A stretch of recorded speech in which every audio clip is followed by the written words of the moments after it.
दर्शन की 9वीं कक्षा। योग दर्शन के प्रथम पाद समाधि पाद के 7वें सूत्र को पिछली कक्षा में देखा था। 7वें सूत्र में प्रमाण वृत्ति के बारे में बताया था।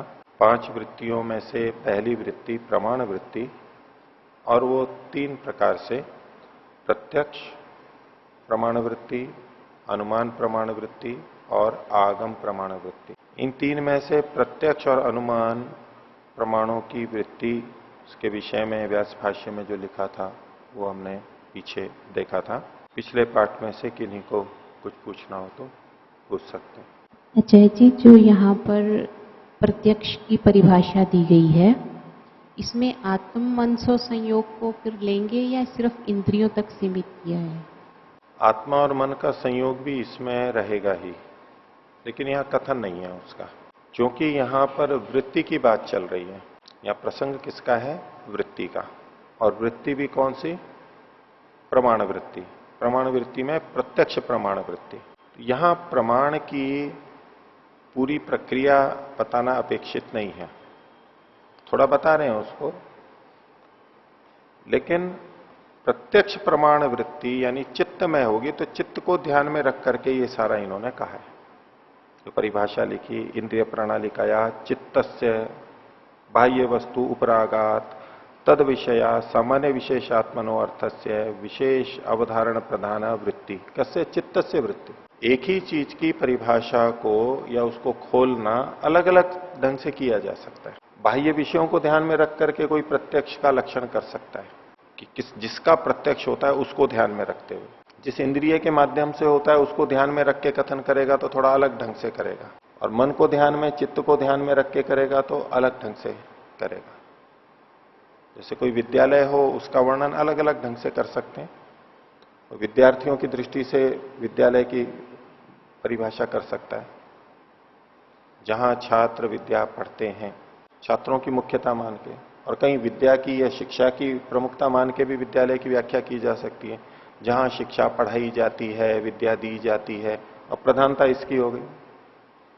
कोई अध्यापक है या प्रशासक है, वो अपने ढंग से विद्यालय की व्याख्या कर सकता है। यहाँ इतने विद्यालय हैं, ऐसी संस्थाएं हैं, मैं विद्यालय जा रहा हूं, इतने अध्यापक हैं, वो अध्यापकों की दृष्टि से कर सकते हैं। चीजें सब में सम्मिलित हैं, पर यहां चित्त को ध्यान में रख करके कथन किया गया है। और आत्मा का निषेध नहीं है, क्योंकि इन्होंने आगे का फलम अविशिष्ट पौरुषेय चित्तवृत्ति बोधा। तो पुरुष को जो बोध हो रहा है ये प्रत्यक्ष का फल समान ही है, वो औरों में भी ऐसा ही होगा, अन्य प्रमाणों में, और जैसा चित्त में है वैसा ही आत्मा में भी होगा। तो आत्मा को तो ग्रहण किया ही है, इसमें उसका निषेध नहीं है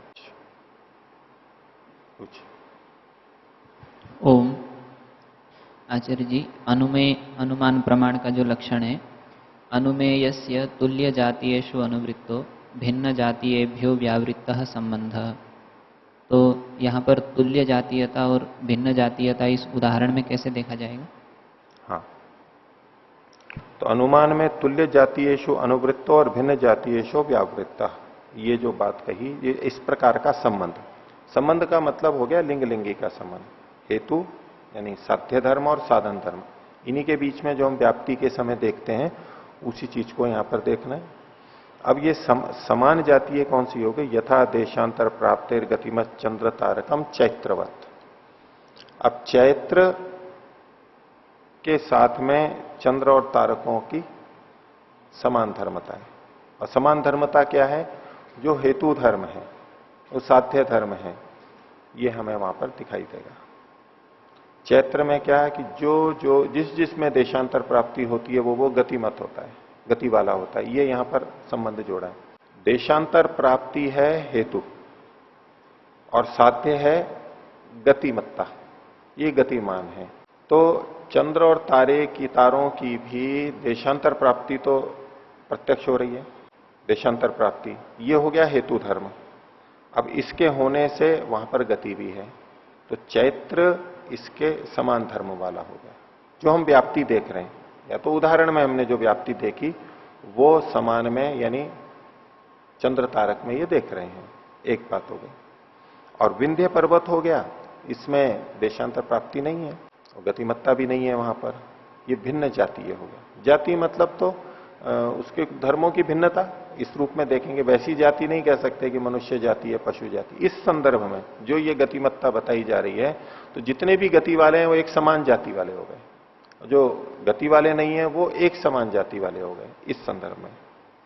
ऐसा मतलब इसमें जो जिन जिन में स्थानांतर प्राप्ति दिखाई दे रही है वो तो तुल्य जाति वाले हो गए, वो इनकी समान जाति वाले होंगे, समान जाति वाले होंगे। और ये संबंध वहां दिखाई देगा, दूसरा संबंध यानी तो गतिमत्ता, जो जिस जिसमें गति होती है, नहीं जिस जिसमें देशांतर प्राप्ति होती है उसमें गति भी होती है, यानी गति पूर्वक ही होती है। या कार्य को देख के कारण का अनुमान किया जा रहा है, क्योंकि गति के कारण से देशांतर प्राप्ति होती है। गति कारण है और देशांतर प्राप्ति उसका कार्य है। एक वस्तु दूसरी जगह पहुंची है तो पहले गति होगी और फिर दूसरी जगह पहुंचेगी। कितनी भी छोटी थोड़ी सी खिसके, पहले गति होगी यानी क्रिया होगी तो देशांतर प्राप्ति होगी। तो इनमें कारण कार्य संबंध की दृष्टि से गति तो है कारण और देशांतर प्राप्ति है कार्य। और ये जो अनुमान कर रहे हैं ये कार्य को देख करके कारण का अनुमान कर रहे हैं। और व्याप्ति हम पलट के भी कह सकते हैं, देशांतर प्राप्ति। अब इसमें देशांतर प्राप्ति से यहां एक विशिष्ट देशांतर प्राप्ति ही हमें ग्रहण करना होगा। गति भी एक विशेष गति लेनी होगी, क्योंकि एक गति होती है अपने स्थान पर, अपने अक्ष पर ही घूमना, घूर्णन बोलते हैं जिसको। अपने अक्ष पर ही घूम रहे हैं, जैसे लट्टू घूम रहा है, जैसे पृथ्वी अपनी जगह पर घूम रही है। अब वो एक ही जगह पर टिका हुआ है। लट्टू जो खेलते हैं बच्चे, कील होती है, उसको चलाया, अब वो यहां टिके हुए घूम रहा है। अलग अलग भी जाता है लेकिन कई बार एक ही जगह टिक करके वहीं घूमता रहता है। ये चक्री बोलते हैं, हाथ से चेक करते हैं, एक ही जगह घूम रही है वो। अब गति तो है उसमें लेकिन देशांतर प्राप्ति नहीं है। किस संदर्भ में? वो एक ही जगह गड़ी हुई है, यहां से वहां नहीं जा रही है। अगर यहां से वहां जा रही है उस उदाहरण को नहीं लेना है यहां पर। तो गति होते हुए भी यहां देशांतर प्राप्ति पूरी वस्तु की नहीं है, लेकिन अभी यहां पर पूरी वस्तु में गति नहीं हो रही है, वो पूरी वस्तु यूं घूम रही है। और यूं घूम रही है तो यहां तो देशांतर प्राप्ति हो ही रही है, उसका एक भाग खिसक करके दूसरी तरफ आ रहा है। जैसे साइकिल या स्कूटर को हमने खड़ा कर दिया और खड़े खड़े साइकिल को कोई घुमा रहा है, बच्चा पैडल को चला रहा है, अब पिछला पहिया यूं गोल गोल घूम रहा है। अब गति तो है लेकिन देशांतर प्राप्ति वो नहीं है जैसे कि साइकिल चलाते समय हम पहिया करते हैं और एक स्थान से दूसरे स्थान पर, ये अंतर है ना। तो यहां जो संदर्भ है तात्पर्य से हमें लेना होगा, हर किसी गति को यूं नहीं ले सकेंगे। और वहां की भी लेनी है, अगर एक ही जगह पे कोई घूम रहा है चक्का या कोई मशीन स्थिर एक ही जगह घूम रही है, तो वहां उसके एक अंश को लेना होगा कि पहिए का ऊपरा भाग नीचे जा रहा है, नीचे का ऊपर जा रहा है। एक पहेली भी कही जाती है, चलती है दिन भर हटती नहीं तिल भर। बताओ क्या? चलती है दिन भर लेकिन हटती नहीं तिल भर। बताओ क्या है? पंखा। ऐसे घड़ी के लिए कहा जाता है, ये जो सुई वाली घड़ी होती है ना, उसके संदर्भ में ये है। और भी जगह घटा सकते हैं आप इसको। वो दिन भर चलती है लेकिन हटती नहीं है तिल भर, जहां पर है वहीं पर ही है। अगर पूरी घड़ी को देखेंगे तो पूरी घड़ी में गति नहीं हो रही है। पूरी घड़ी में गति होगी तो देशांतर प्राप्ति होगी। अभी वहां गति किसमें हो रही है? उसके सुइयों में, बड़ा या छोटा जो भी सुइया है उसके अंदर गति हो रही है। वहां तो देशांतर प्राप्ति हम देख ही रहे हैं। अब ठीक है, वो बार बार वहीं आ रही है तो एक अलग बात है। कोल्हू का बैल वहां घूम रहा है तो दिन भर चलता है, लेकिन वो कहते हैं कि कोल्हू के बैल की तरह चल तो रहे हो लेकिन हो वहीं के वहीं। लेकिन वहां भी हम उस सापेक्ष दृष्टि से देखेंगे तो देशांतर गति तो हो रही है उसकी भी, बैल की भी वहीं घूम रहा है वो। ये अलग बात है उसने दिशा कौन सी ले रखी है। तो इस दृष्टि से ये भिन्न जातीय मान लिया जाएगा। हाँ आचार्य जी, इसमें जो उदाहरण है, उदाहरण का जो अंतिम वाक्य है विंध्यश्च अप्राप्ति ही अगति ही, तो उसमें अप्राप्ते है होगा या अप्राप्ति ही? देशांतर प्राप्ते है गतिमत चंद्र तारकम। आप यथा के बाद बोल रहे हैं ना? अप्राप्ति ही इसमें दिया हुआ था, इसलिए विंध्यश्च यथा। हाँ अच्छा, विंध्यश्च अप्राप्ते है अगति ही। हाँ ठीक है, ठीक है। हाँ इस पुस्तक में विंध्यश्च अप्राप्ति ही अगति ही, अप्राप्ति ही लिखा है, अप्राप्ते है अगति। अप्राप्ते मतलब देशांतर प्राप्ति न होने से, ये हेतु बनाएंगे ना हम इसको, क्योंकि इसमें देशांतर प्राप्ति नहीं है इसलिए वो अगति है। देशांतर अप्राप्ते है, अप्राप्ते रगति ही, अप्राप्ति होने से वो अगति वाला है। और एक है जी, ये जो फलम अविशिष्ट पौरुषेय चित्तवृत्ति बोध, तो ये प्रत्येक प्रमाण के साथ में जुड़ेगा या ये सबके केवल साथ में प्रत्यक्ष? जुड़ेगा? हाँ, सबके साथ में जुड़ेगा। इसको हम दो तरह से इसकी व्याख्या कर सकते हैं। एक तो जो हमने पीछे देखा था, एकमेव दर्शनम ख्यातिरेव दर्शनम, जो चित्त में वृत्ति है वैसा का वैसा ही आत्मा को ज्ञान होता है, एक ये दृष्टि है। इस तरह से हम जब कहेंगे तो प्रत्यक्ष में जो वृत्ति चित्त में है आत्मा को भी वैसा ही ज्ञान है, अनुमान के समय जो चित्त में वृत्ति है वैसा ही आत्मा को ज्ञान है। यद्यपि प्रत्यक्ष में जो चित्त की वृत्ति है और अनुमान में जो चित्त वृत्ति है वो अलग अलग है। एक में विशेष गुणों की प्रधानता है, एक में सामान्य गुणों की प्रधानता है, अवधारण की प्रधानता है इत्यादि, और भी अंतर कर सकते हैं। अंतर होते हुए भी समानता किसमें देख रहे हैं? ये जैसी चित्त की वृत्ति है वैसा ही आत्मा को बोध होता है। ये सभी प्रमाणों में एक दृष्टि से घटेगा।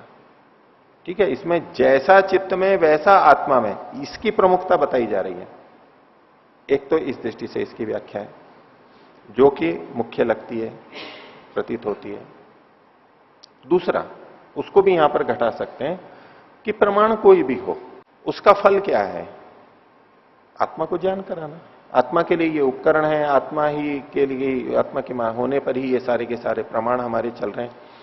तो अब ये नहीं कह रहे हैं कि जैसा चित्त में है वैसा ही आत्मा में है, ये नहीं कह रहे हैं कि आत्मा को बोध होना ये सब में समानता है। फलम अविशिष्ट पौरुषेय चित्तवृत्ति बोध, पुरुष में चित्त की वृत्तियों का बोध होना, समान होना ये नहीं कह रहे हैं, बस पुरुष को बोध होना ये सभी प्रमाणों में समान है। इस दृष्टि से भी इस पंक्ति की व्याख्या कर सकते हैं। वो भी तीनों प्रमाणों में घटेगी, और जो पहले वाली व्याख्या है वो भी तीनों प्रमाणों में घटेगी, और पहले वाला अधिक इसमें संगत लगता है। एकमेव दर्शनम ख्यातिरेव दर्शनम, उसको बताना चाहते हैं कि बिल्कुल वैसा के वैसा ही है। क्योंकि इसके लिए अगली जो पंक्ति इन्होंने कही है, बुद्धे प्रतिसंवेदी पुरुष इति उपरिष्टात उपपादयी श्याम, बुद्धे प्रतिसंवेदी पुरुष, पुरुष बुद्धि में स्थित वृत्ति को जानने वाला है, चित्त में स्थित वृत्ति को जानने वाला, ये हम आगे बताएंगे। यानी पुरुष को जो बोध हो रहा है वो कैसा? जैसा चित्त में है। ये वास्तविक तात्पर्य तो है, बाकी दूसरी संगति भी लगा सकते हैं। हो गया कुछ?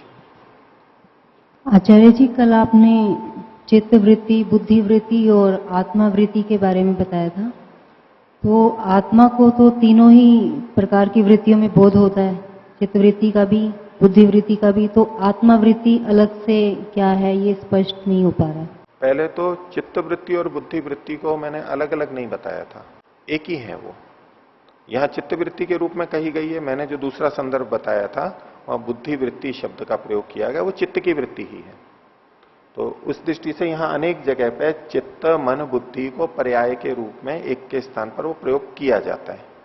ठीक है, वो तो एक ही मान के चलिए आप। अभी चित्त वृत्ति और बुद्धि वृत्ति अगर कहीं अलग अलग कहा जाएगा एक साथ तो हम भेद करेंगे, नहीं तो एक ही मान के चलेंगे, वो तो एक ही हो गए। अब इसको यूं देखिए कि चित्त में तो वृत्ति हो गई, अब उसका कुछ प्रभाव आत्मा पे भी पड़ेगा या नहीं पड़ेगा? तो आत्मा में क्या होगा? आत्मा को ज्ञान होगा, उसका ज्ञान होगा। ये जो आत्मा को ज्ञान हो रहा है इसी को यहां पर ज्ञान वृत्ति का, आत्मा को जो बोध हो रहा है, आत्मा को जो अनुभव हो रहा है, जैसा भी प्रत्यक्ष अनुमान जिस भी इंद्रिय से ज्ञानेन्द्रिय से ज्ञान आया है वैसा आत्मा को बोध होगा ही, आत्मा के लिए ही है और आत्मा को बोध कराने के लिए ही है। तो ये जो आत्मा में स्थित उतरी हुई ज्ञान की स्थिति है इसको ज्ञान वृत्ति नाम से कहा गया। तो ये दोनों अलग अलग हैं। भिन्नता किस तरह से देखेंगे कि दोनों के अधिकरण अलग अलग हैं, दोनों के अधिकरण अलग अलग हैं। चित्त वृत्ति का अधिकरण आधार आश्रय चित्त है, ज्ञान वृत्ति का अधिकरण आश्रय आत्मा है, दोनों अलग अलग हो गए। आचार्य जी, चित्त वृत्ति को भी तो चित्त का ज्ञानात्मक व्यापार को ही चित्त वृत्ति कहते हैं ना? चित्त का ज्ञानात्मक व्यापार तो है, इसमें कोई दो राय नहीं, लेकिन चित्त में जो वृत्ति ज्ञानात्मक है उसको चित्त को कोई बोध नहीं होता है उसका स्वयं को, क्योंकि वो जड़ है। ये आत्मा को होता है, ये दोनों में अंतर है। वृत्ति तो ज्ञानात्मक ही है ये, लेकिन उसको बुद्धि वृत्ति कहा, चित्त में स्थित बुद्धि वृत्ति और आत्मा में स्थित बुद्धि वृत्ति, इनमें भिन्नता है। चित्त में जो वृत्तियां हैं उसमें चित्त को कोई बोध नहीं होता, आत्मा में है उसको बोध होता है।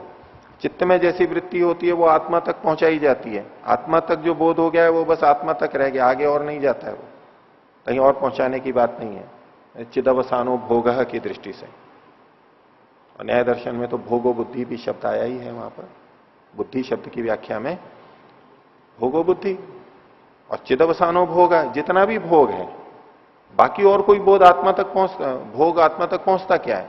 कोई मीठी चीज आत्मा तक पहुंचती नहीं है, सीधी खट्टी मिट्टी नहीं पहुंचती है, और भी जो रूप रस स्पर्श जो भी हम भोग सकते हैं, भोगते हैं, ये तो सीधे सीधे तो आत्मा तक पहुंचते नहीं है, ये तो इंद्रियों तक ही रह जाते हैं। मन तक सूचना जाती है और मन से आत्मा तक विशेष प्रकार की सूचना जाती है और आत्मा को विशेष प्रकार का ज्ञान होता है, बस वो ज्ञान के भेद हैं।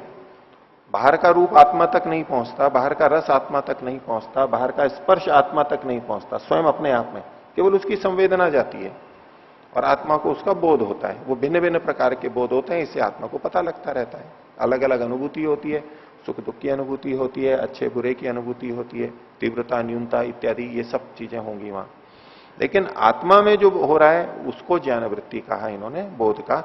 दोनों में भिन्नता तो मानेंगे, हैं एक जैसी ही, एकमेव दर्शनम ख्यातिरेव दर्शनम। और चित्त वृत्ति अविशिष्टा, अविशिष्ट उसके समान ही आत्मा की वृत्ति होती है, ये भी उन्होंने कहा ही है, होती समान ही है, लेकिन फिर भी दोनों में अंतर है। अब जैसे कोई चक्के घूमते हैं, कई वो जो दांते होते हैं, एक घूमता है तो दूसरा भी घूमता है, जोड़ के रखते हैं ना, यंत्र चलते हैं तो कांटे होते हैं, एक घूमता है तो दूसरा, जैसे घड़ियों में भी होते हैं या और भी यंत्र होते हैं, एक घूमता है तो दूसरा भी घूमता है। जैसे साइकिल में भी ले लीजिए आप, तो एक जितना घूमता है दूसरा भी उतना ही घूमता है, अगर बराबर मात्रा में हो तो, और उनका आकार बराबर हो। छोटा बड़ा हो तो गति में अंतर आ जाता है, लेकिन जैसा ये घूमता है उसके अनुपात में ही वो घूमता है। एक रुकता है तो दूसरा भी रुक जाता है, क्योंकि आपस में जुड़े हुए हैं। ऐसे ही चित्त में जो वृत्ति होती है ऐसी ही आत्मा में आती है। अब इसका ये मतलब नहीं है कि दोनों एक हैं, वो चक्के अलग अलग ही हैं, दोनों में क्रियाएं हो रही हैं, अलग अलग हो रही हैं, वैसे एक ही दिशा में हो रही हो, एक जैसी हो रही हो, लेकिन फिर भी अधिकरण अलग अलग है, भिन्नता है। आचार्य जी, चित्त जैसे जड़ है, उसमें जो भी कुछ आएगा, जो भी वृत्ति रूप में आएगा, वैसा ही बोध आत्मा को होगा। हाँ।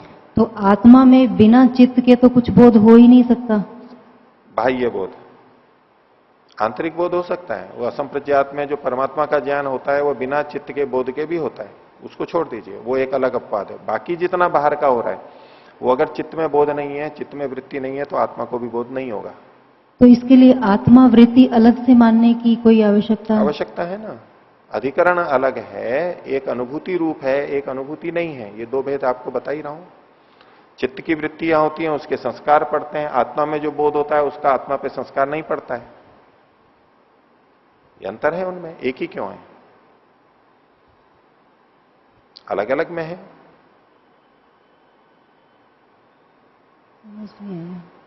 समझ नहीं आया आचार्य जी। अच्छा, आपको क्या चीज समझ में नहीं आई वो बताएंगे। इसमें ये कि अधिकरण अलग अलग हैं, एक तो ये इसमें ये स्वीकार्य है या नहीं है आपको? नहीं, एक ही अधिकरण है, वो चित्त है, चित्त के माध्यम से ही आत्मा जानता है। चित्त के माध्यम से आत्मा जानता है, तो चित्त में जो वृत्ति थी, ठीक है, वो चित्त में थी। अब ये जो आत्मा जान रहा है, ये जानना चित्त में हो रहा है या आत्मा में हो रहा है? ये आत्मा में हो रहा है। तो आत्मा में अलग चीज हो रही है जी, और चित्त में अलग चीज हो रही है जी। ये जो भिन्नता है, तो अधिकरण अलग अलग हो गए। चित्त में कोई चीज, क्योंकि आत्मा में चित्त के बिना कुछ नहीं आ सकता, तो चित्त एक माध्यम है आत्मा को बोध कराने का। नल और पानी एक ही चीज है, क्योंकि नल चलेगा तभी पानी आएगा, नहीं तो पानी नहीं आएगा। ठीक है, स्वीकार्य है जी, स्वीकार्य है।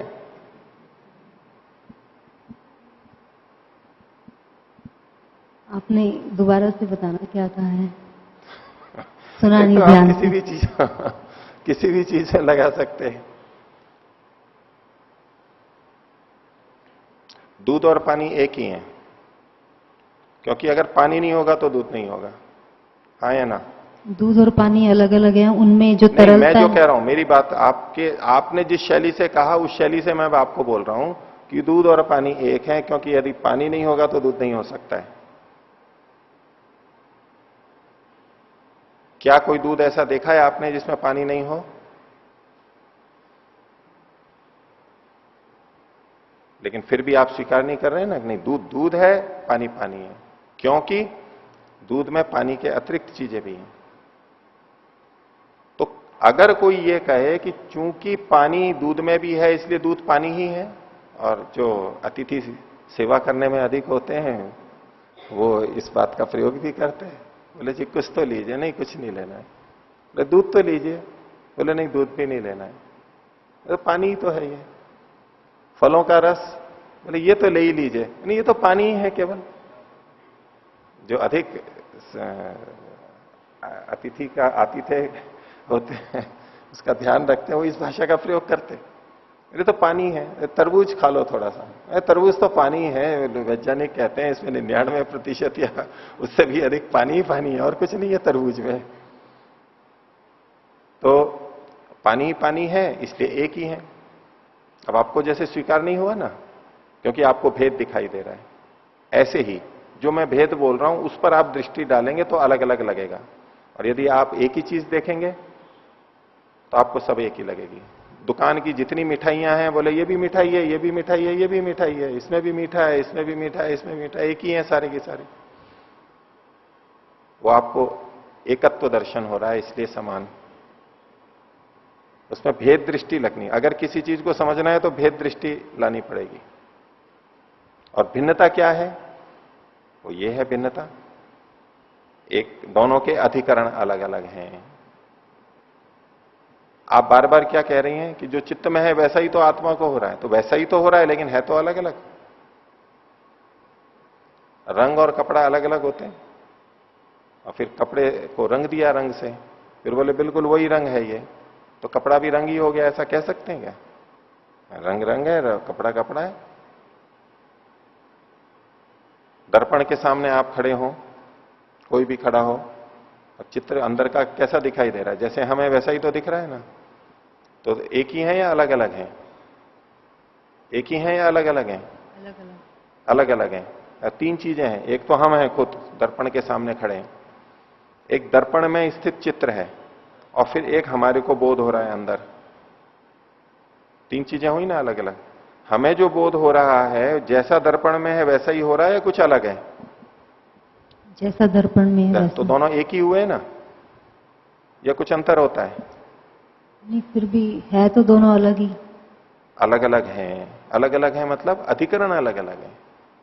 दर्पण में जो दिखाई दे रहा है वहां एक छवि अलग बनी हुई है, और हमारी आंख में जो बन रही है हमारे अंदर वो एक अलग है। दो अलग अलग चीजें हुई ना, जबकि होता बिल्कुल वैसा ही है, और जैसे हम हैं वैसा ही दर्पण में दिखा रहे हैं। तीन अलग अलग चीजों, एक वस्तु हम, एक दर्पण में, और दर्पण की को देखते हुए हमारे अंदर जो ज्ञान हो रहा है, हमारे नेत्र में जो जा रहा है। तो ये आपने एक जैसा होते हुए भी दोनों को अलग अलग माना है ना, ऐसे ही यहां पर भी होगा। चित्त में जो वृत्ति है वो अलग है, आत्मा में जो है अलग अलग, मतलब स्वरूप अलग अलग है, एक जैसे ही। जैसी चित्त वृत्ति है वैसा ही आत्मा को बोध होगा, ये होते हुए भी अधिकरण भेद में भेद है। जैसा दर्पण में दिख रहा है वैसा ही हमें दिखाई दे रहा है, ये होते हुए भी दोनों अलग अलग हैं। दर्पण में तो जड़ चीज है, दर्पण में तो यूं ही है, और हमारे नेत्र में तो ये तो चेतन के अंदर ज्ञान हो रहा है उसी का। ऐसा ही आत्मा के संदर्भ में भी समझना चाहिए। तो अधिकरण अलग अलग हैं, एक चित्त में है, एक आत्मा में है। चित्त में बोध नहीं हो रहा है, आत्मा में वो बोधात्मक है, अनुभवात्मक है। चित्त में है तो उसके वहां संस्कार पड़ रहे हैं, आत्मा में जो ज्ञान वृत्ति है उसका आत्मा पे संस्कार नहीं पड़ रहा है। ठीक है, चित्त में संस्कार से फिर वृत्ति उठ जाएगी, फिर उसका हम स्मरण कर सकते हैं, स्मृति वृत्ति उठा सकते हैं, याद कर सकते हैं। आत्मा अपने आप में नहीं, उसमें तो आया और गया, आया और गया, बस जो आ रहा है बस वो उसमें बस छवि दिखाई दे रही है, उसको अनुभव हो रहा है, वो अपने आप में नहीं कर सकता है। ये भिन्नता है। ठीक है, आगे चलते हैं। तो 7वें सूत्र में प्रत्यक्ष, अनुमान और आगम, इन तीन को प्रमाण बताया।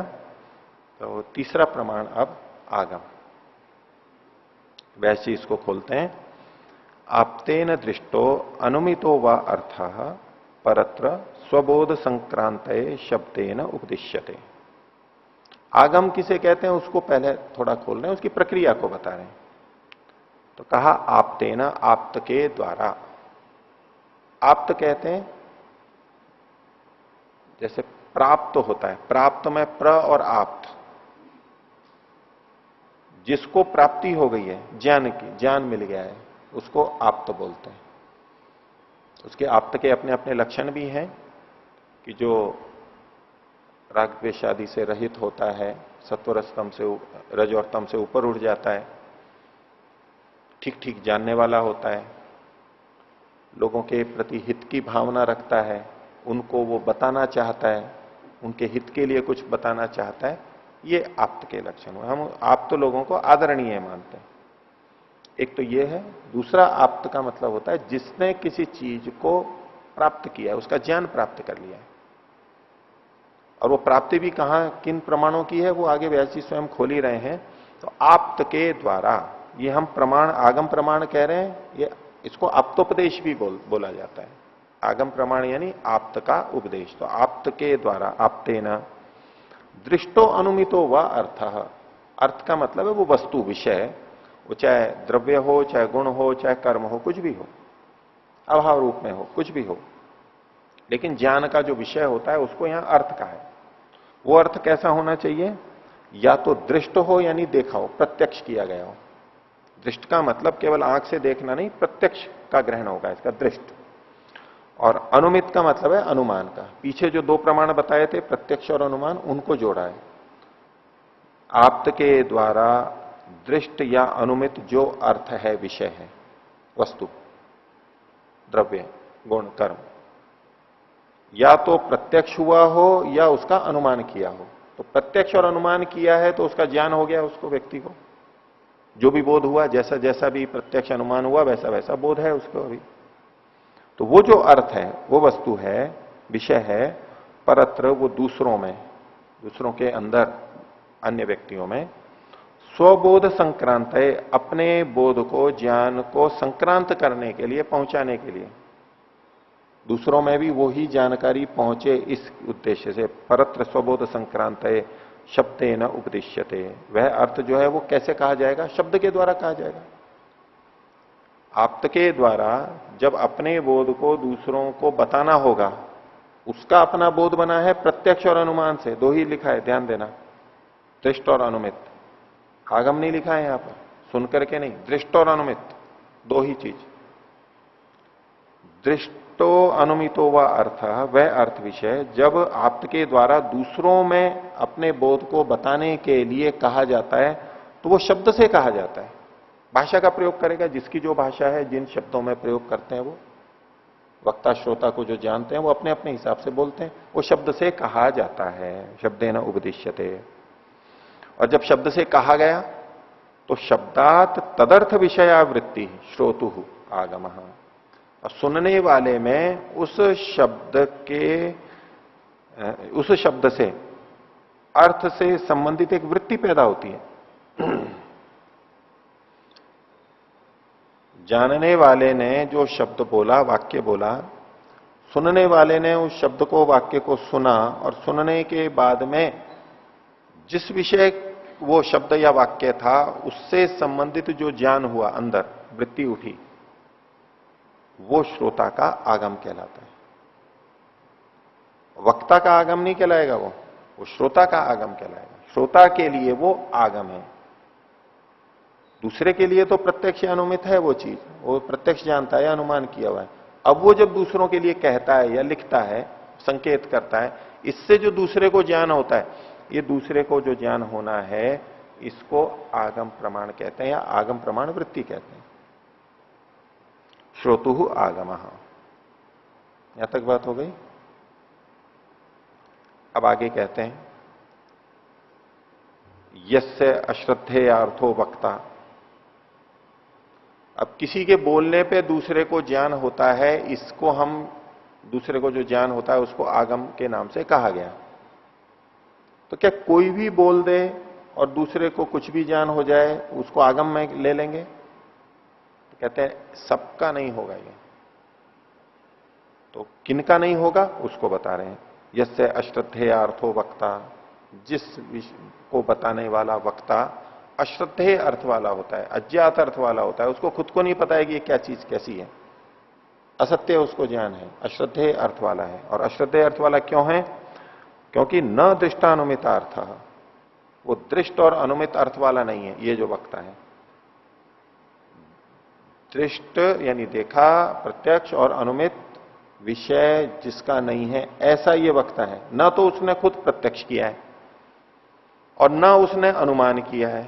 इन दोनों ही प्रमाणों का जो प्रयोग नहीं कर पाया, ठीक प्रयोग नहीं हुआ, और फिर भी कुछ बोल रहा है, तो उसको उसका वचन आगम प्रमाण नहीं कहलाएगा, क्योंकि उसका आधार नहीं है, प्रत्यक्ष और अनुमान नहीं है, और फिर भी वो बोल रहा है और अश्रद्धेय अर्थ वाला है, वो संदिग्ध है, वो ठीक बोल रहा है नहीं बोल रहा है, उसको खुद को पता भी नहीं है, वो जानता नहीं है ठीक तरह। तो यस्य अश्रद्धेय अर्थो वक्ता स दृष्टानुमितार्थ न दृष्टानुमितार्थ स आगम प्लवते। ऐसा जो आगम है, दिखने में तो आगम लगेगा, क्योंकि उसने बोला और हमने सुना, हमने जाना, उसके बोलने से हमें जो ज्ञान हुआ, जो बोध हुआ, वो कुछ ना कुछ तो बोध हुआ है हमारे को, पर वो आगम में नहीं माना जाएगा, क्योंकि ये प्रमाण वृत्ति की बात चल रही है। वो आगम, यहां आगम यानी वो वृत्ति है जो कि प्रमाण वाली हो, प्रामाणिक होनी चाहिए। अप्रामाणिक जो ज्ञान होगा उसको आगम प्रमाण नहीं कहते। केवल आगम नहीं है, ये आगम प्रमाण है। तो वो स आगम प्लवते, जो ऊपर से आगम दिखाई दे रहा है वो आगम प्रमाण दिखाई दे रहा है, लेकिन वो उससे च्युत हो जाएगा, वो आगम आगम नहीं माना जाएगा। तो अब इसमें फिर एक प्रश्न खड़ा होगा कि चलो इतने तक तो ठीक समझ में आ गया कि जिसने प्रत्यक्ष नहीं किया और अनुमान नहीं किया और फिर भी अगर बोल रहा है तो वो प्रामाणिक नहीं है। लेकिन अगर कोई व्यक्ति वेदों से कोई बात को ले ले, दर्शन उपनिषद से कोई बात को ले ले, उसका उसने प्रत्यक्ष नहीं किया है अभी तक और न ही अनुमान कर पाया, लेकिन उनकी बात को ये बोल रहा है, तो उसको आगम प्रमाण कहेंगे या नहीं, ये प्रश्न खड़ा होगा।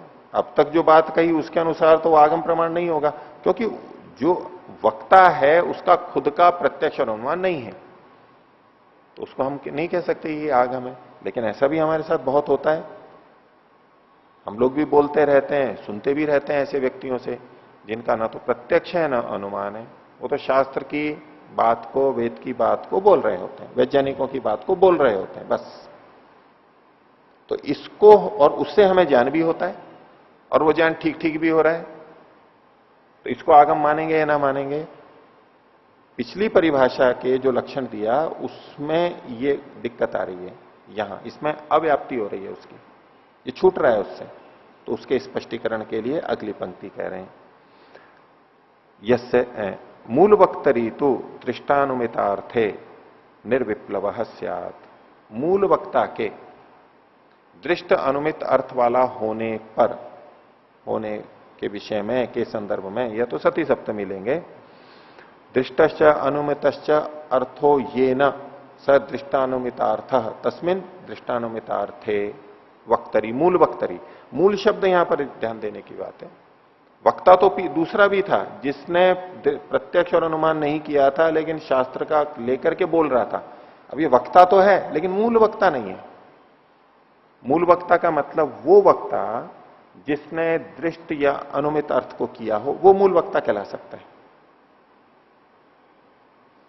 अब किसी व्यक्ति ने देखा कि बगीचे में सांप है, अब उसने देखा, उसका प्रत्यक्ष है, उन्हें आकर के एक को कहा, अब दूसरे जाकर के किसी और को कहा सांप है, और एक ने दूसरे को, दूसरे ने तीसरे को, ऐसे करके बात सबको पहुंच गई। जो जिसको भी बोध हुआ है वाक्य बोलने पे, वो बोध तो ठीक था, लेकिन प्रश्न ये उठेगा कि उसको आगम प्रमाण माने या ना माने। तो हम सामान्यतः मानते ही हैं।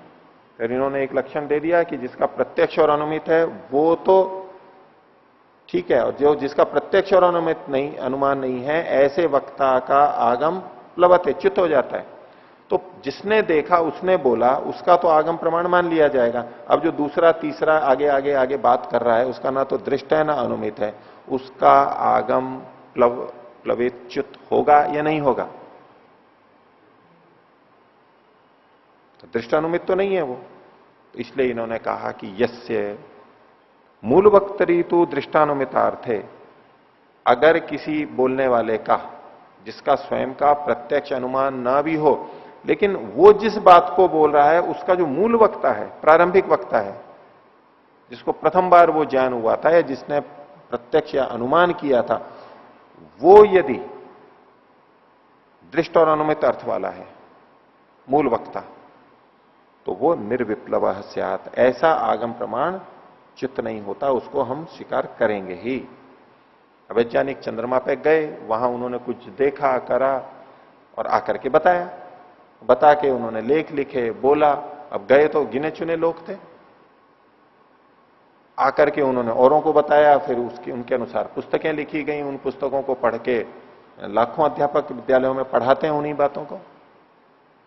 वैज्ञानिक और न जाने कितनी कितनी खोजें करते हैं, और विद्यालयों में बीएससी एमएससी में और सब जगह विज्ञान में न जाने कितनी बातें पढ़ाई जाती हैं।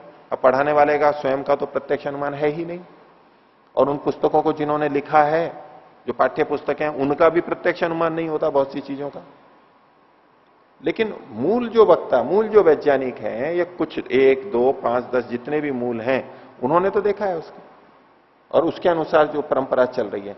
तो यदि मूल वक्ता का प्रत्यक्ष और अनुमान है, तो बाद वाले जो उसकी बात को यथावत बोल रहे हैं, ज्यों का त्यों, तो वो आगम प्रमाण माना जाएगा, वो आगम प्रमाण से च्युत नहीं होगा। अब इसको विपरीत करके देख लीजिए, पीछे जो बात कही थी, जिसका बोलने वाला ना तो स्वयं दृष्टानुमित अर्थ वाला है, और उसका कोई मूल वक्ता जो है उसका भी दृष्ट और अनुमान नहीं है, तो वो च्युत हो जाएगा। वो जंगल में एक बार दौड़ लग गई थी कि प्रलय आ गई है पृथ्वी पे, सुनी कथा था वो। एक खरगोश बैठा था, शायद खरगोश था आगे, तो ऊपर से कुछ डाली वाली टूट गई, आवाज हुई, तो डर गया। वो उसने कहा कि ये तो पृथ्वी प्रलय होने वाली है, सब कुछ होना है, तो भागा वहां से। वो भागा तो दूसरों ने पूछा, अभी क्यों भाग रहे हो? तो बोले धरती हिल रही है, बड़ा भयंकर प्रलय आने वाली है, इसलिए भाग रहा हूं यहां से।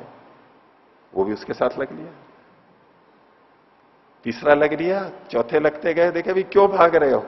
तो एक के पीछे एक सारा जंगल भागने लगा। भेड़िया, लोमड़ी, शेर, जो भी आप जोड़ लो कथा है, वो तो ऐसी सब भागने लगे। फिर पीछे कोई बुद्धिमान था, बंदर या जो भी आप कहो, कोई क्या कथा है, तो कभी भाग क्यों रहे हैं? तो बोले वो आगे वाला भाग रहा है इसलिए भाग रहे हैं। बोले कारण क्या है? बोले मेरे को नहीं पता, वो जानता है आगे वाला। फिर आगे वाले से पूछा तो उसने कहा कि आगे वाला जानता है। वो तो लंबी कतार हो गई थी, अब वो सब असमंजस में भागे जा रहे हैं, लेकिन वो अंत में खरगोश के पास पहुंची, पीछे पीछे से चलते चलते। तो बोले क्यों भाग रहे हो? बोले प्रलय आने वाली। बोले कैसे पता लगा? बोले वहां पेड़ के नीचे बैठा था मैं, और ऐसी आवाज आई बड़ी भयंकर हुई, तो प्रलय का, अब वो भाग गया। अब ये जो उसने पहले वाले ने किया, भले ही कितने भी उसके पीछे भाग रहे हो, एक के बाद एक कहते गए, पीछे जो जुड़ते गए, कैसे जुड़ते गए? किसी ने कहा कि भाई ये प्रलय आने वाली है, भागो यहां से। तो मूल दृष्टा का, मूल जो वक्ता है, जिसने सबसे पहले बात कही थी, उसका प्रत्यक्ष और अनुमान नहीं था। ऐसा जितना भी ये आगम है, ये च्युत हो जाएगा, ये मान्य नहीं हो सकता। तो यदि कोई व्यक्ति किसी बात को बोल रहा है, उसका बोला हुआ आगम माना भी जा सकता है और नहीं भी माना जा सकता है। पहली शर्त यह है कि बोलने वाले का यदि दृष्ट और अनुमित है, प्रमाण रूप में है, तो हम मान लेते हैं उसको, हमारा उसका आगम माना जाएगा। और उसका नहीं है, कोई बात नहीं, लेकिन उसका मूल होना चाहिए। वो कहे कि भाई वेदों में ऐसा लिखा है, हम प्रमाण मानते ही है ना। जब कभी बात होती है, चर्चा चलती है, तो कहते भाई वेद में ऐसा लिखा है, जी शास्त्र में ऐसा लिखा हुआ है, अभी हम प्रमाण प्रस्तुत कर देते हैं। वो हमारे से पूछे आप कैसे सिद्ध करो इसको, वहां लिखा हुआ है, अब वो प्रमाणिक है, तो अब बात प्रमाणिक मानी जाती है। मूल वक्ता यदि दृष्ट और अनुमित अर्थ वाला है, तो वो च्युत नहीं होता। कब, किस संदर्भ में? यदि उसके वक्ता का स्वयं का दृष्ट अनुमित न हो तो भी, ये आगम प्रमाण का काम। तो जब हम सुनते हैं बात या पढ़ते हैं, इससे जो हमारे को बोध होता है वो आगम प्रमाण वृत्ति कहलाती है। और जैसा चित्त में आया वैसा ही आत्मा को होगा, ये साथ में जुड़ जाएगा। ठीक है, किन्हीं को पूछना है कुछ?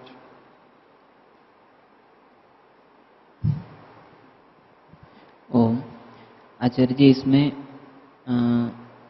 शब्दा तदर्थ विषया वृत्ति ही श्रोतुरागम, तो श्रोता के लिए वो आगम प्रमाण होता है।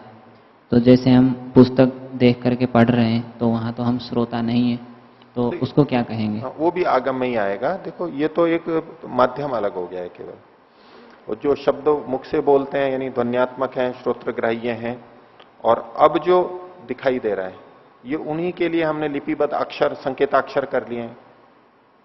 ठीक है, जैसे ओम ये बोलना है, ध्वनि है, तो ओम के लिए हमने संकेताक्षर कर दिया, तो वो ही बोध हो जाता है।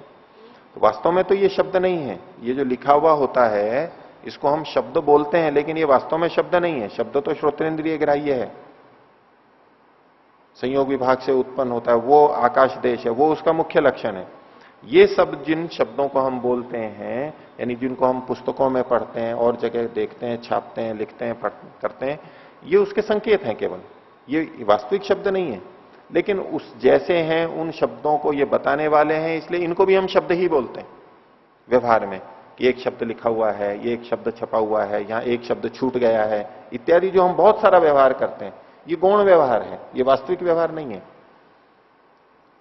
इसका संकेतक प्रतीक होने से इनको भी हम शब्द नाम से बोल देते हैं। अब ये तो हमने देख करके किया, अब जो प्रज्ञाचक्षु होते हैं वो छू करके करते हैं, वो ब्रेल लिपि कहलाती है।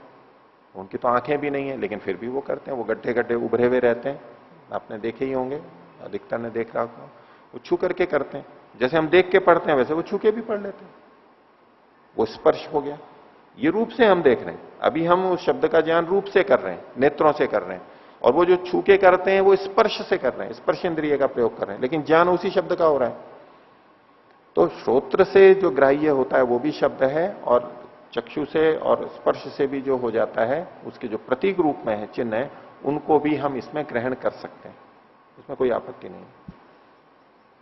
ये तो समझ में आ गया। और जैसे कि न्याय दर्शन में वहां पर शब्द प्रमाण नाम से कहा जाता है और यहाँ पर आगम प्रमाण, तो दोनों शब्दों में कुछ भेद है या एक ही अर्थ? एक ही बात है, तात्पर्य।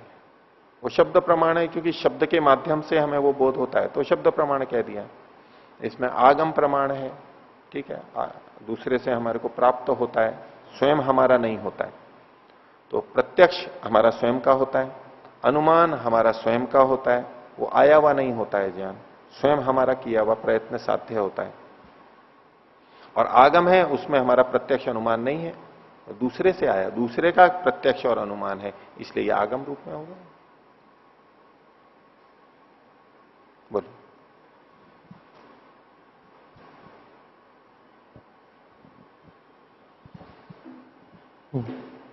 ये क्लिष्ट अक्लिष्ट कैसे होंगी वो थोड़ा? क्लिष्ट और अक्लिष्ट जी हाँ, वो पीछे जा चुका विषय, और आगे भी जब सारे हम वृत्तियों को पढ़ लेंगे तो चूंकि अगली वृत्ति जो विपर्य वृत्ति आ रही है वो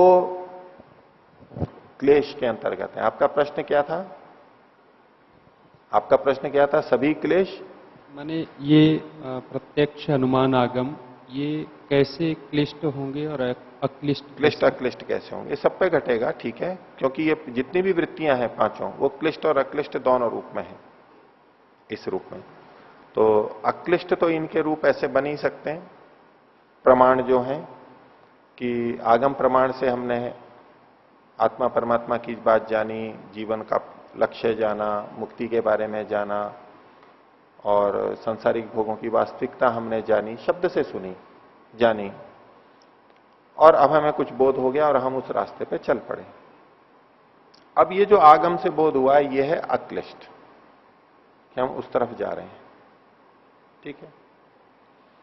और इसके विपरीत अगर हो किसी व्यक्ति को सांसारिक विषयों में सुख दिखाई दे रहा है, उसका प्रत्यक्ष यही है, उतना ही प्रत्यक्ष है उसका, और वो सुख है भी वहां पर उतने अंश में। आकर्षक, चमक दमक जो भी है सारा, उसको उसने बोल के बताया और दूसरे ने भी वैसा ही समझ लिया उसको, और वो भी उसी दौड़ में लग गया। तो ये जो उसने समझा, और किसी ने मान लो नशे की चीज है, शराब में बोले बड़ा आनंद है, और नशीली चीजों में बड़ा अच्छा लगता है, और ये इत्यादि जो भी कुछ कहा गया, उसको भी ऐसा ही लग रहा है सामने वाले को, और हमने भी सुन लिया और हम भी उसी तरफ चल पड़े, हमने भी वैसा ही ज्ञान बना लिया। अब ये जो हमारा ज्ञान है ये क्लिष्ट हो गया, ये मुक्ति की तरफ से हटाने वाला हुआ, आत्मा परमात्मा की भिन्नता वाला हुआ। इंद्र विरोचन की कथा आती है, तो जब वो शरीर को ही बताया कि यही आत्मा है, आत्मा को जानने के लिए गए थे, वो चित्र दिखा दिया, परछाई यानी जल के अंदर प्रतिबिंब दिखा दिया, तो कहा यही है जो आभूषण है और ये सुंदर दिख रहा है, यही है, और वो मान के चला गया। अब विरोचन को जो ज्ञान हुआ पहला, ये ज्ञान आप्तोपदेश से हुआ, और उसको उसने समझ लिया, उन शब्दों से जो ज्ञान हुआ, और उसको वैसा ही मान के चला गया, और वो उसी में इसी को सुंदर बनाने करने में लग गया वो। अब ये उसकी वृत्ति कैसी हो गई? क्लिष्ट हो गई। ये उसको बंधन में लाने वाली है, ये कर्माशय को बनाने वाली है, लक्षण वो ही ले लेंगे। और जो ख्याति विषयक होगी, ख्याति विषयक होगी, गुणों के बंधन को शिथिल, अधिकार को शिथिल करने वाली होगी, वो अक्लिष्ट कहलाएगी। तो दोनों तरह से होता है। अब संसार को हम देखते ही हैं, हर मनुष्य संसार को देखता है, और संसार सुंदर है ही बहुत ज्यादा, आकर्षक है, सुख है उसमें बहुत सारा। अब एक सामान्य व्यक्ति देख रहा है तो वो तो उसमें फंसता है उससे, और एक योगी व्यक्ति देखता है वो उससे विरत होता है, यानी उपयोग जितना लेता है आसक्त नहीं होता है उतना। अब ये जो दोनों में अंतर है, प्रत्यक्ष तो दोनों ने किया था, खान पान में जो सुख आ रहा है, स्वाद आ रहा है, वो तो दोनों को मिल ही रहा है, जिह्वा समान है दोनों की, लेकिन फिर भी अंतर आ रहा है। तो ये क्लिष्टत्व क्लिष्टत्व आगम प्रमाण का होगा। ऐसा ही अनुमान का भी होगा कि उसने, व्यक्ति ने जो जैसा जैसा अनुमान किया वो गलत हो सकता है, उसके निष्कर्ष गलत हो सकते हैं, एक दृष्टि से ठीक होते हुए भी गलत हो सकते हैं, मुक्ति की दृष्टि से गलत हो सकते हैं वो। ठीक है, तो जैसे कि किसी ने कहा भाई ये बड़ा सुखी है व्यक्ति, अरे मेहनत भी नहीं करता है, खूब धन संपन्न है ये, तो कैसे हो रहा है ये? बोले कहीं से ये धन प्राप्त कर रहा है, या तो चोरी कर रहा है, या तो कहीं रिश्वत ले रहा है, इत्यादि कुछ भी कर रहा है, दूसरों का ले रहा है, और बिना मेहनत के आराम से पड़ा रहता है, और इतना हो गया। तो इसके पास धन कहीं ना कहीं से आया, ये एक अनुमान कर लिया उसने। अब अनुमान तो सच है, जैसे कि देवदत्त अगर स्थूल है और दिन में नहीं खा रहा है तो रात में खा रहा है, अर्थापत्ति से हम उसको निकाल ही लेंगे, निश्चय होगा, ज्ञान निश्चयात्मक है। ऐसे ये एक व्यक्ति बहुत संपन्न और सुखी दिखाई दे रहा है और मेहनत कर नहीं रहा है, ये पता है हमारे को, तो कुछ भी नहीं करता है। तो कैसे कर रहा है? तो कुछ दूसरे साधन से कर रहा है। अब उसने अनुमान लगा लिया कि अन्य साधनों से भी ये चीजें की जा सकती हैं, उसके लिए मेहनत ही करना आवश्यक नहीं है, चोरी आदि भी कर सकते हैं, छल कपट भी कर सकते हैं। अनुमान किया, अनुमान तो गलत नहीं है ना, क्योंकि उसको ऐसे ही गलत ढंग से ही वो धन ले रहा था बिना पुरुषार्थ के, इतना हो गया। अब इसके बाद अब वो भी वैसा ही करने लग गया। अब ये जो उसकी वृत्ति बनेगी, ये जो उसका कारण बनेगा, ये उसके लिए क्लिष्ट बन जाएगा, ये बंधन का कारण है उसका। तो इस तरह से लगेगा। यही बात प्रत्यक्ष के लिए भी आप लगा सकते हैं कि झूठ बोला और देखो बच गया, प्रत्यक्ष दिखाई दे रहा है ना। इसने सच बोला और इसकी पिटाई हो गई, इसको डांट लग गई, और इसने झूठ बोला और ये बच गया, प्रत्यक्ष दिखाई दे रहा है ना उसको। अब वो भी वैसा का वैसा ही, उतना उसने ले लिया और वो भी वैसा ही करने लग गया। अब ये क्लिष्ट हो गया उसका। और एक दूसरा भी उसी को देख रहा है, उसने और ज्यादा व्यापक देख लिया, उसने देखा नहीं ये तो फिर भी ठीक नहीं है, प्रत्यक्ष तो देख रहा है वो भी, ये सारे तथ्य उसके पास भी हैं, और ये देख के भी उसको स्वीकार नहीं होता है, उसको और चीजें भी दिख रही हैं, वो अक्लिष्ट में चल जाएगा, नहीं चोरी नहीं करूंगा, झूठ नहीं बोलूंगा इत्यादि। तो प्रमाणों की दृष्टि से तीनों प्रमाणों का प्रयोग करते हुए भी वो गलत ढंग से जा सकता है और सही ढंग से भी जा सकता है। ठीक है, आगे देखिए, बोलिए।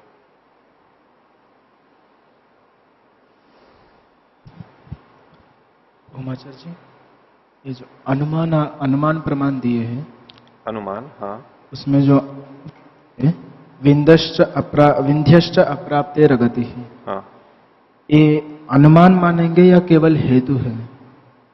नहीं, अनुमान प्रमाण का प्रयोग है। देखो, हेतु का भाग कौन सा है? अप्राप्ते है, देशांतर अप्राप्ते है, ये तो हेतु है।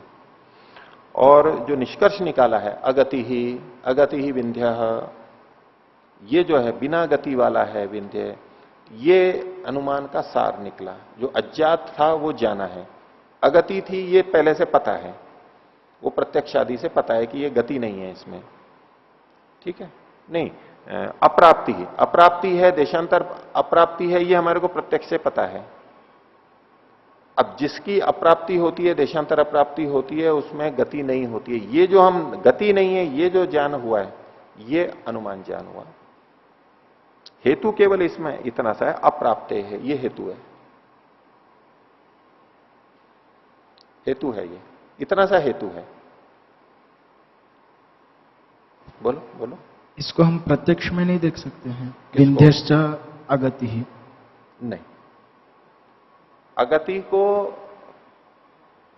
अप्राप्ति को तो हम देख रहे हैं, अप्राप्ति है ये हमारे को प्रत्यक्ष हो रही है, लेकिन गति हमारे को प्रत्यक्ष नहीं है। गति हमारे को, आप स्थूल रूप से कहना चाहें तो कह सकते हैं कि भाई हमें पता है कि ये स्थिर है, ये टेबल कुर्सी है, ये गति रहित है, ये प्रत्यक्ष है ना, इसको प्रत्यक्ष कह सकते हैं। ये एक बहुत विचार का विषय रहता है, वैसे व्याकरण में भी आता है कि क्रिया प्रत्यक्ष गम्य है या अनुमान गम्य है। कोई भी क्रिया, यही नहीं, कोई भी क्रिया वो प्रत्यक्ष गम्य है या अनुमान गम्य है। तो मोटे तौर पे कहेंगे तो प्रत्यक्ष है, लेकिन वास्तव में देखेंगे तो क्रिया जो है वो अनुमान है, अनुमेय है।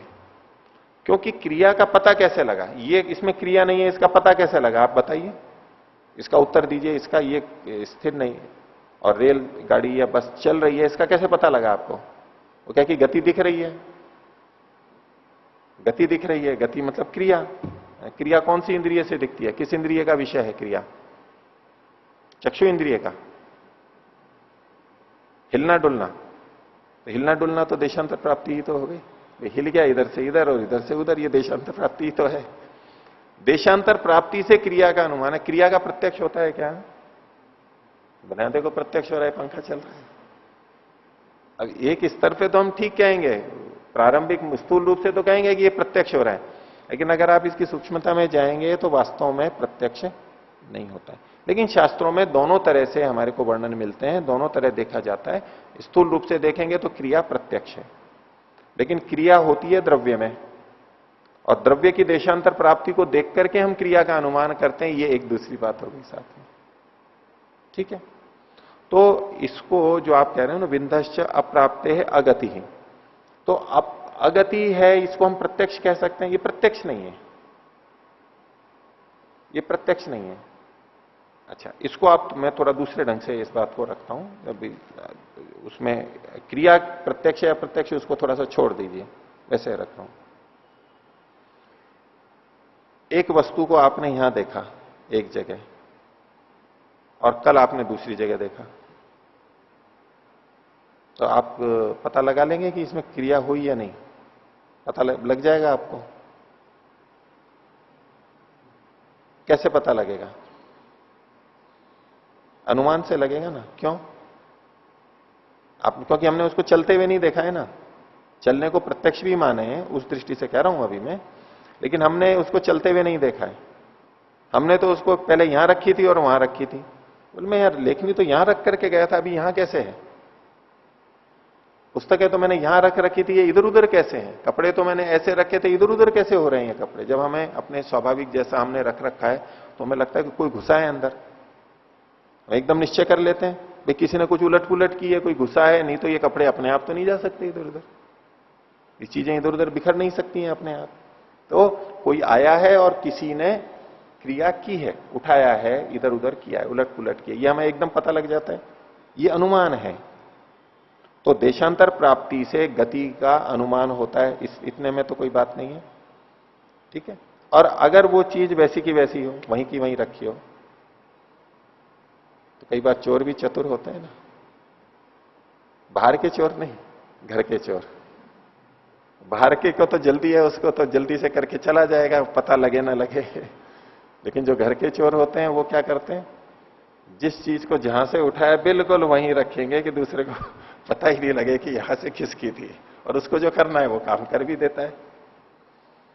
तो अब वो उसी जगह पे है वो वस्तु जहां थी, लेकिन करने वाले ने जो काम करना था वो कर दिया अपना।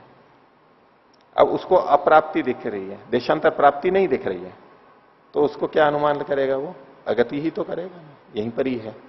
ऐसे ही विंध्य पर्वत की अगति है, अप्राप्ति है, देशांतर प्राप्ति नहीं है, जहां है वहीं पर ही है। ये पहाड़ जो है अरावली पे, आना सागर के उधर किनारे पे, वहीं की वहीं है।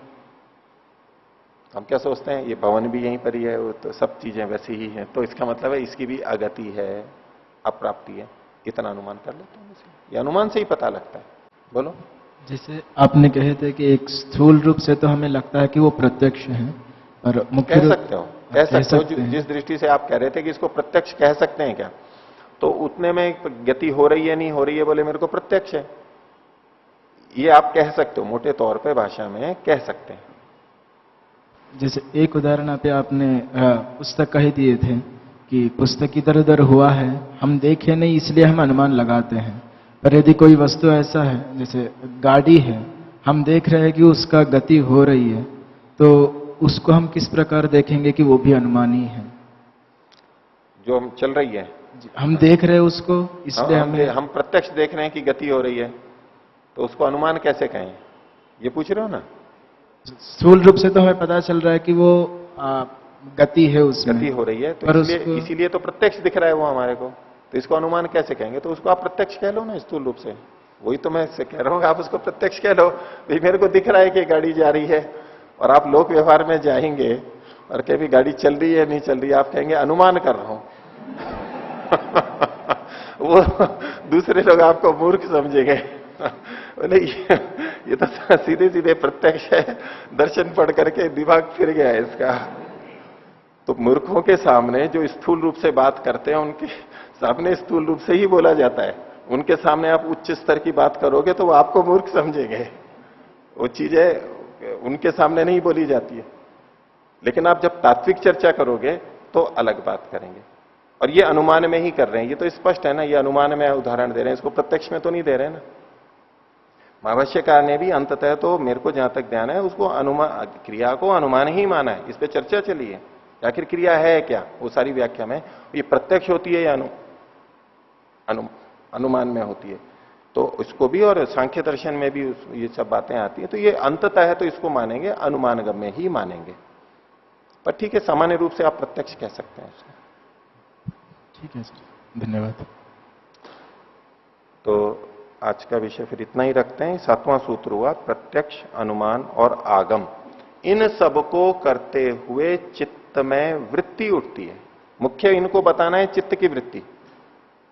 चित्त में वृत्तियां कैसे कैसे उत्पन्न होती हैं, या चित्त में जो वृत्तियां होती हैं वो कितने प्रकार की होती हैं। तो 5 प्रकार बताए। उसमें पहला प्रमाण वृत्ति है, और प्रमाण वृत्ति भी 3 तरह से इन्होंने बताई जो हमें ये ज्ञान होता है। इन सब में हमें बाहर से कुछ ज्ञान हो रहा होता है, प्रत्यक्ष के अंदर और आगम के अंदर। अनुमान में भी कुछ बाहर से सूचना आती है और अंदर एक ज्ञान उत्पन्न होता है।